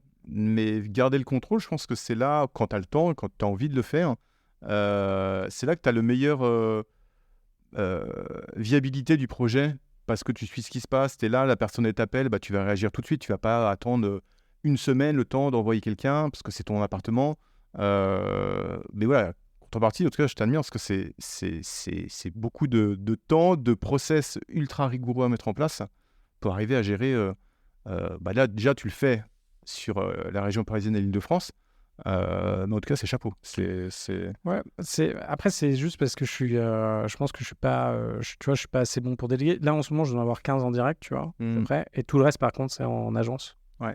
Et il y en a certains, c'est en agence. Et en plus, j'ai mon associé Martin sur certaines boîtes qui, lui, est à côté. Ok. Tu vois, il y a un immeuble, il y a une partie qui est... alors, c'est un immeuble où on est... pour le coup, on est plusieurs sur celui-là. Et il faut aller récupérer du cash. Et du coup, là, Martin, lui, il va récupérer du cash. Alors, en plus, c'est un peu Il se déplace. Il se déplace pour aller récupérer du cash. En plus, il y a un truc un peu bizarre sur cet immeuble. En fait, notre compte bancaire sur cet immeuble, c'est Conto. Ouais. Et avant, on ne pouvait pas encaisser du cash sur le Conto. Du coup, j'ai échangé avec Martin ce matin. Et en fait, ce qu'il fait, c'est qu'il encaisse le cash sur son compte perso. Il renvoie sur Conto, tu vois. Et là, tu sais, je lui dis, mec, faut arrêter parce que tu vas te taper un contrôle à un moment parce que c'est trop bizarre. Ouais, Enfin, ouais, tous bah, ceux c'est qui que- encaissent de l'argent, en gros, quand vous encaissez de l'argent en cash et que vous virez l'argent sur un autre compte, ouais, ça fait sonner des ouais, alertes. ça fait sonner. Donc, je lui dis, donc là, on va changer, tu vois. Mais tous les autres sont en gestion et plus j'ai avancé, plus j'ai pris des risques. Tu vois, mes apparts, plus j'ai pris des risques. Après, ça dépend ce qu'on appelle le risque, tu vois. Mais voilà, ce qui m'a fait perdre le plus d'argent ces derniers temps, il faudrait que je recalcule. Mais là, ces 3 dernières années, je pense qu'en valo immobilière, j'ai dû perdre au moins, je pense, 2 millions, tu vois. 2-3 millions. Et c'est principalement drivé par mes apparts à Paris, tu vois. Ouais. Parce qu'on était monté tellement haut Ouais. mais bon, en fait, le truc qui est intéressant, c'est que dès qu'on sait faire de l'argent et dès qu'on est en capacité d'avancer, en fait, notre façon de penser, elle change totalement, tu vois. Et c'est ce que j'essaie de passer aux gens qui m'entourent, tu vois. Quand tu commences, oui, ton premier appart, tu as vraiment envie de gagner, tu vois, machin. Mais en fait, ok, c'est bien, t'as un appart, même c'est bien, tu fais 1 million d'euros, tu vois. Enfin, sur le papier, t'as 1 million de dettes ou je sais pas quoi, c'est cool, tu vois. Mais en vrai, quand tu regardes comment le monde il évolue, quand tu regardes ce dont tu as besoin pour vivre tous les mois, tu vas garder en tête les meilleurs mois, tu sais, où tu as vraiment gagné 2000 balles ou 3000 balles de cash flow, tu vois. Ouais. Mais en réalité, c'est pas ça, tu vois. Et en réalité, il faut que tu en aies, tu vois, faut taper les 2, 3, 4, 5, 10 millions d'euros, tu vois, d'invest. Et ça, les conseillers en gestion de patrimoine, ils vont pas vous le dire. Les gens, ils vont pas vous aider à aller là-dedans. Mais c'est ça le vrai truc. Et en fait, une fois que tu comprends comment ça marche, c'est pas plus dur que juste d'aller 1 heure à la salle de sport tous les jours. Hein. Mais tu fais ça sur l'investissement, tu fais ça sur le business, tu kills le game, tu vois. Ouais. Et aujourd'hui, là, est-ce que tu as envie de continuer à... Parce que là, tu as déjà atteint une taille critique. Tu as envie de continuer, tu as envie de tester de nouveaux formats immobiliers, tu as envie de dire, bah non, l'immo, j'ai fait le tour, ça m'amène suffisamment. C'est quoi ton état d'esprit, là? En fait, ça dépend où tu peux... ça dépend ce que tu veux faire. Et là où tu peux faire le plus d'argent... Alors, c'est un peu particulier parce que là, je suis en train de changer pas mal de trucs dans ma vie, mais il y a quelques projets immo que j'ai pas fait et que je veux faire. Du style? Grosse coloc. Donc, grosse coloc, minimum 12 chambres. Coloc ou co-living? Pour moi, c'est la même chose. C'est un peu... Ouais, co-living, c'est un peu plus premium, on va dire. Ouais, mais coloc, c'est du co-living, sûr. En fait, depuis que j'ai commencé les colocs, au début, ça n'existait pas, c'est mode vocabulaire. Donc, en gros, mes premières colocs, ça a toujours été un appart meublé avec Internet. Et voilà. Ce truc-là, des gens vont dire que c'est déjà du co-living, tu vois. Après, les autres vont dire, ok, le co-living, c'est quand en plus, tu as une grande chambre, une grande salle partagée, un ciné, machin. Bon, faut voir exactement quels sont les termes. Toi, je sais pas comment tu le dirais d'ailleurs. Je sais pas comment tu qualifierais les deux. Bah, le co-living, c'est quand tu as des espaces communs qui sont super bien aménagés, avec, tu vois, ça peut être des baby-food, ça peut être des billards, un espace extérieur, un jardin aussi qui est bien aménagé. Tu te croirais presque à l'hôtel, mais bon, ça reste du co-living, tu vis à plusieurs. Tu as des prestations un peu plus haut de gamme que dans une coloc. En tout cas, ça, c'est ma perception. La différence, c'est plus le côté un peu premium et tu considères les gens pas comme de simples locataires, mais comme c'est comme sur Airbnb, en fait. C'est ta clientèle, quoi. Tu vois, c'est des voyageurs, mais qui restent là longtemps. Mais tu as envie de les soigner, tu peux leur mettre à côté des services plus comme, tu vois, le petit déjeuner ou autre, mais tu vois, en option. Enfin, en tout cas, arriver avec un panel de services plus fort que, ok, je te file le loyer tous les mois pour vivre dans ma chambre. Donc, après, le loyer est un peu plus cher, mais ça va drainer une population plus premium et peut-être, tu auras peut-être moins de problèmes. Mais par contre, c'est des investissements beaucoup plus forts parce que voilà, il faut que tu te mettes la barre assez haute pour investir, pour avoir aménagé proprement et comme il faut tous tes espaces communs, quoi. Ouais, du coup, dans cette définition du co-living, là aujourd'hui, j'en ai pas. Par contre, donc c'est un truc. En fait, j'hésite, moi. Tu vois, en fait, tous ces trucs-là, moi, je suis. En fait, ça dépend à quel point tu arrives à vendre le service et à faire de la marge. Donc, si tu te fais chier à rajouter un billard, que tu te fais chier de perdre une pièce pour mettre un billard, par exemple, il faut que ton billard, sur la répartition des chambres à côté, tu puisses gagner le cash flow d'une chambre supplémentaire. Moi, je suis très rendement pur et dur. Généralement, ce que je fais, c'est du très bon qualité-prix. Quand tu arrives à faire du co-living avec des services supplémentaires, il faut que tu arrives à vraiment matcher ta population et surtout faire gaffe parce que le jour où les gens ont tu es sur une gamme de population qui va quand même payer plus cher. En gros, les mecs, ils vont quand même te payer une chambre plus chère qu'un studio souvent, tu vois. C'est tout ce qu'on voit avec les colonies, les Sherry's, tout ça. Tu vas te retrouver à payer ta chambre 1250 balles, quoi. Donc, et c'est pas pareil. Ça peut être en proche banlieue ou voire Paris. Et là, tu te dis, OK, qui aujourd'hui... Moi, 1200 balles, tu vois, je loue un appart à Paris, 40 mètres carrés, 1200 balles. Ouais. Donc, je pense que ça peut marcher. Je pense que si tu le fais bien, ça marche super bien. Moi, d'ailleurs, je pourrais être client de ce genre de truc. Mais faut bien le faire et tes risques, après, il faut bien les maîtriser. En tout cas, il y a un truc de co-living, alors soit coloc, soit co-living, que j'ai envie de faire. Du coup, très grosse taille, ouais. Pour moi, c'est pas très gros. Très grosse taille, pour moi, c'est 47 chambres. 47 chambres. Grosse taille, c'est entre 50 et 100 chambres. Ok, c'est un hôtel, quoi.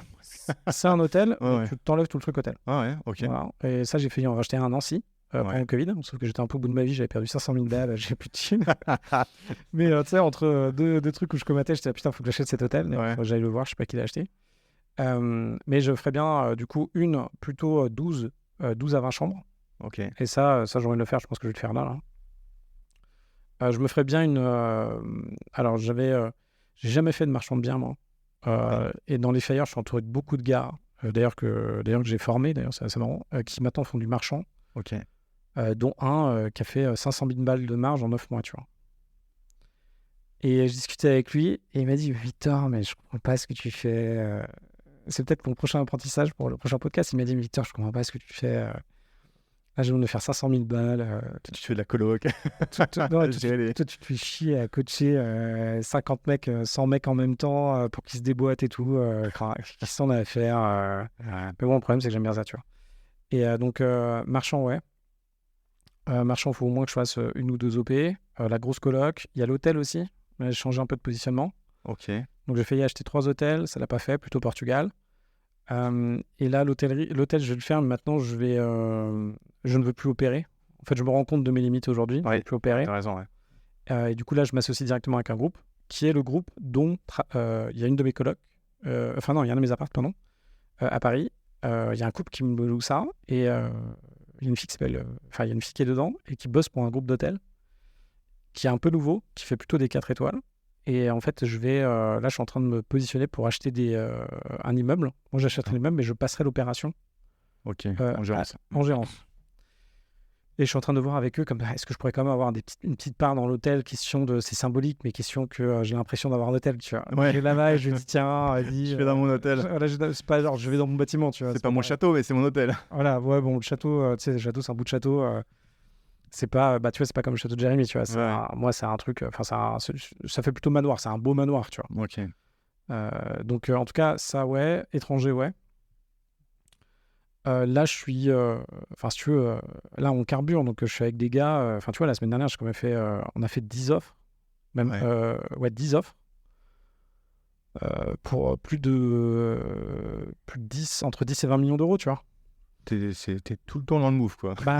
Si tu veux, Que ce soit pour toi ou même pour les gens que tu suis, ceux que tu coaches, c'est bien de rester dans le jeu, parce que dès que tu sors, je pense que tu peux c'est dur de revenir après. Alors, quand tu es plus dedans, tu perds soit des habitudes, ou soit après c'est l'envie aussi, là tu es constamment dedans, tu fais pas mal de visites aussi pour ceux que tu accompagnes et que tu suis sur le terrain. En tout cas, c'est top que tu fasses un accompagnement aussi poussé, parce que je pense que ça peut aider pas mal à c'est un peu ce que je t'avais dit, l'accompagnement au début, je m'en occupais, ça coûtait que dalle, tu vois, et puis à un moment, j'ai juste fait un truc à l'équilibre, pour que même aujourd'hui, c'est pas l'équilibre, tu vois, enfin, en fait, quand tu fais du business avec quelqu'un, il faut que ce que tu lui provides comme service, ce qui te paye, soit, tu vois, à l'équilibre. Et là, en fait, mon engagement avec les gens qui rejoignent, tu vois, un peu le crew Fire, c'est, moi, j'ai envie de les emmener au next step, et dès qu'ils sont vraiment bons, tu sais, après, ils me renvoient du business, tu vois. Par exemple, on parlait de Martin, là, de Bivouac. Ouais. En gros, moi, mon réseau de sourceurs, après, c'est tous les gars que j'ai formés, tu vois. Tous les cracks avec qui j'ai vachement bossé. Et en plus, moi, les gens avec qui je parle, c'est des anciens d'Amazon, tu vois, ou des mecs, un gars là qui a 26 ans, mais il est tellement déter, le mec. Tout ce que je dis, il le fait, tu vois. Et putain. Et du coup, je lui dis des trucs, il le fait. Et du coup, je me dis, ok, je rehausse la barre. Et le mec, il est en train de tout déboîter, là. On va faire, il veut faire 100 000 euros par mois avec l'IMO, en cash flow. Au début, j'étais c'est bullish, tu vois. Moi, je suis pas à 100 000 balles de cash flow, tu vois. Et là, il avance et je pense qu'en 1 an, on va faire 10 000 balles de cash flow. Il va les faire en 2 ans, mais il va les faire. Il va les faire. Et du coup, moi, je suis open bar avec lui. Là, il lui faut un banquier. Il faut qu'on aille chercher, 7 millions. Mec, il était open bar. Moi, tu sais, c'est peut-être un peu un truc, mec, mais toi, vas-y, renvoie-moi la balle. Il me renvoie la balle, je vois qu'il se défonce. Je dis, ok, bah, je me défonce pour toi, tu vois. C'est challenger, ouais. Bah ouais, et je me dis, ok, bah, je vais lui trouver son banquier. Là, j'ai recontacté mon banquier où j'ai 7 millions de dettes. Je lui dis, écoute, mec, c'est pas la même région. Alors, j'ai pas dit mec, hein, je lui dis, salut Benjamin. Je lui dis, est-ce que t'as pas un autre, ton équivalent là, qui est dans le Nord, pour me présenter, parce qu'on a pas mal d'OP à faire. Et là, j'utilise tout ce que je peux, tu vois. Ouais. En tout cas, c'est passionnant. T'as une vie mouvementée et super riche. Je trouve que c'était super intéressant de pouvoir partager. Enfin voilà, que tu nous fasses un peu part de tes retours d'expérience et puis de toute cette gestion que tu as au quotidien de tes 200 lots.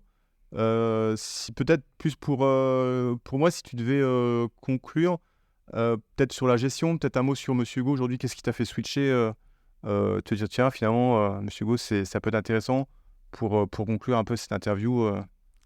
Alors, la réponse purement honnête, c'est une énorme question de timing. Ouais. J'étais là, mes équipes étaient parties, mes colocs étaient pas forcément. Bah, du coup, j'ai récupéré la gestion de mes colocs. Ouais, exact. Du coup, j'avais plus mon interlocuteur qui gérait les colocs.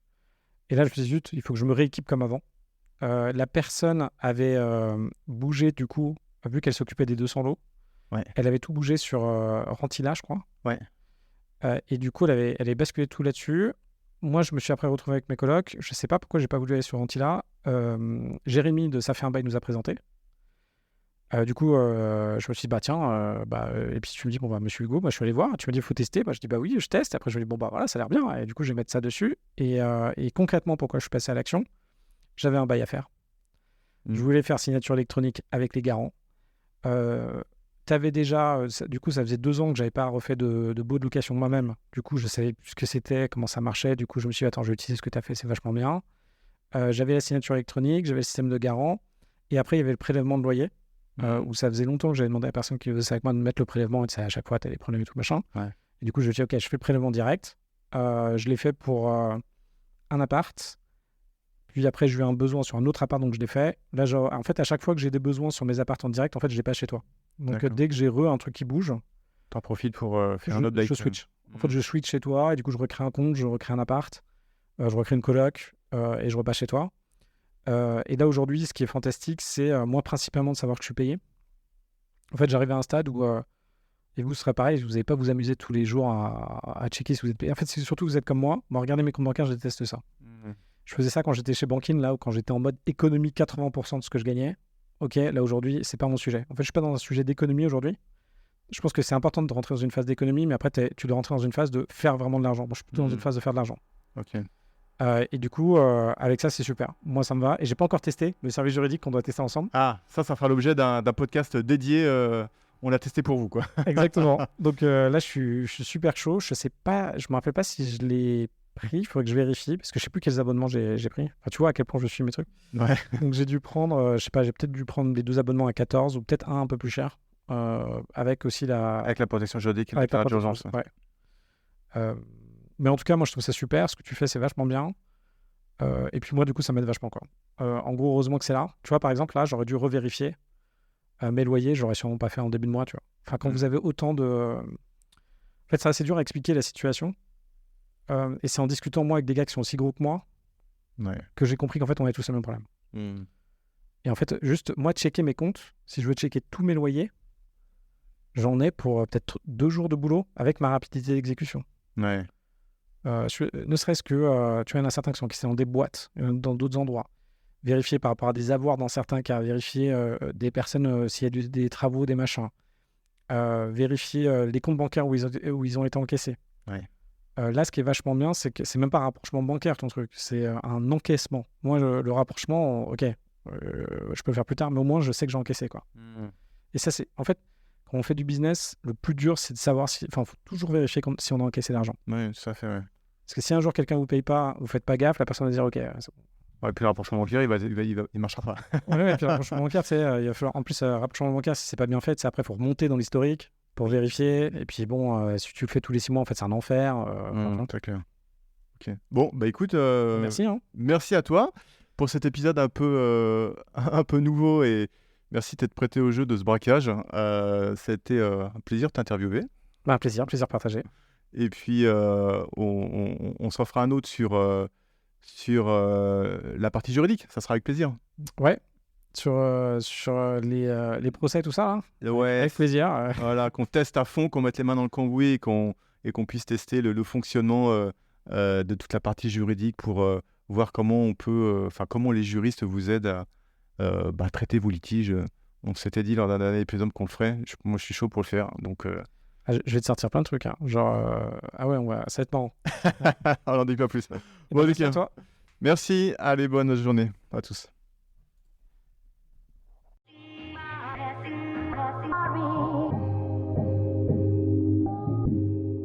Vous venez d'écouter un épisode de La Retraite à 40 ans. N'hésitez pas à en parler autour de vous, à vous abonner, à rajouter 5 étoiles et à mettre un petit commentaire. Ça nous aide vraiment beaucoup. Pour être informé des nouveautés, rendez-vous sur devenirfrugaliste.com. Une question, je réponds sur LinkedIn, Victor Lora, Lora. Et surtout, n'oubliez pas, vous êtes déjà au top. À très vite.